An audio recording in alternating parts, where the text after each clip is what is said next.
తనకంటూ ఏదీ ఉంచుకోని వాడు, నా దగ్గర ఏమీ లేదు మొర్రో అని ఏడుస్తున్న వాడికి అన్ని అష్టైశ్వర్యాలు ఇచ్చేసి మళ్లీ తన దగ్గర ఏమీ లేనివాడిగా నిటారుగా అలా నిలబడిపోయాడు. అది శంకరుడు. తీసుకున్నవాడు కుబేరుడు. ప్రపంచంలో మొత్తం విశ్వంలో జీవరాశులన్నీ హాలాహలానికి అల్లాడిపోతుంటే ఎదురెళ్లి మొనగాడిలాగా ఆ హాలాహలాన్ని తీసి గొంతులో పెట్టుకున్నాడు. భక్తుడి కష్టాన్ని గొంతులో పెట్టుకోగలిగిన వాడు అని అర్థం.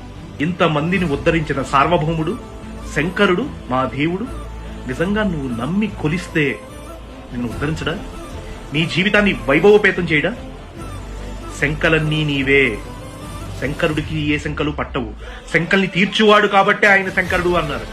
శంకలు అంటే డౌట్స్ తెలుగు అర్థం కాని వాళ్ళ కోసం చెప్తాను. నుదుటిన విభూతి పెట్టుకుంటాడు. ఇప్పుడు నా విభూతి చూడండి, చవటకి అయిపోయింది, కానీ ఇలాగే నుదుటిన విభూతి పెట్టుకుంటాడు ఆయన కూడా. ఆ విభూతికి అర్థం ఏంటో తెలుసా?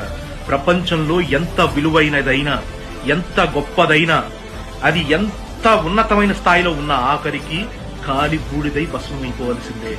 అది ఆయన ఒంటికి, ఆయన నుదుటికి అలంకారం అవ్వాల్సిందే. అది శివతత్వం. నమః.